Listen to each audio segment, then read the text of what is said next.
ನಮಸ್ಕಾರ ಎಲ್ಲರಿಗೂ. ಸಾಕಷ್ಟು ಜನ ಬೇರೆಯವ್ರ ಹತ್ರ ಕ್ಯಾಬ್ ಡ್ರೈವರ್ಗಳಾಗಿ ಅಥವಾ ಬೇರೆ ಕಾರ್ಗಳಿಗೆ ಡ್ರೈವರ್ ಆಗಿ ಪ್ರೈವೇಟ್ ಕಾರ್ಗಳಿಗೆ ಆ ಥರ ಎಲ್ಲ ಕೆಲಸ ಮಾಡ್ತಾ ಇರ್ತೀರಾ. ನಿಮಗೆ ಒಂದು ಆಸೆ ಇರುತ್ತೆ, ನಾನೇ ನನ್ನ ಸ್ವಂತ ಗಾಡಿ ತಗೊಬೇಕು, ಸ್ವಂತ ಉದ್ಯೋಗ ಸೃಷ್ಟಿ ಆಗ್ಬೇಕು ಅಂತಂದು ಹೇಳ್ಬಿಟ್ಟು. ಅಂಥವ್ರಿಗೆ ಅಂತಾನೆ ರಾಜ್ಯ ಸರ್ಕಾರದಿಂದ ಸ್ವಾವಲಂಬಿ ಸಾರಥಿ ಯೋಜನೆಯನ್ನ ಬಿಡುಗಡೆ ಮಾಡಿದ್ದಾರೆ. ಈ ಯೋಜನೆಗೆ ಈಗಾಗಲೇ ಅರ್ಜಿಗಳನ್ನ ಹಾಕ್ಲಿಕ್ಕೆ ಪ್ರಾರಂಭ ಆಗಿದೆ. ಇದರಲ್ಲಿ ಗರಿಷ್ಠ 3 ಲಕ್ಷದವರೆಗೆ ಸಹಾಯಧನ ಇರುತ್ತೆ. ಇನ್ನು ಮಿಕ್ಕಿದ್ದು ಬ್ಯಾಂಕ್ ಸಾಲ ಇರುತ್ತೆ. ನಂತರ ನಿಮ್ಮ ಅಮೌಂಟ್ ಸ್ವಲ್ಪ ಹಾಕ್ಲಿಕ್ಕಿರುತ್ತೆ.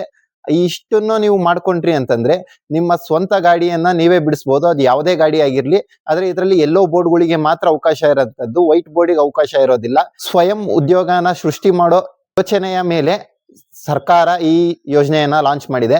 ದಯಮಾಡಿ ಯಾರ್ಯಾರೆಲ್ಲ ಸ್ವಂತ ಉದ್ಯೋಗ ಮಾಡ್ಬೇಕು ಅಥವಾ ಸ್ವಂತ ಗಾಡಿಯನ್ನ ಇಟ್ಕೊಬೇಕು, ಅದರಿಂದ ನಾವು ದುಡಿಮೆ ಮಾಡ್ಬೇಕು ಅನ್ಕೊಂತಿದ್ರಲ್ಲ, ಅವರೆಲ್ಲರೂ ಕೂಡ ಈ ಯೋಜನೆಯಲ್ಲಿ ಹೋಗಿ ಅರ್ಜಿ ಹಾಕಿ ನಿಮ್ಮ ಸ್ವಂತ ಗಾಡಿಯನ್ನ ತಗೊಳ್ಳಿ.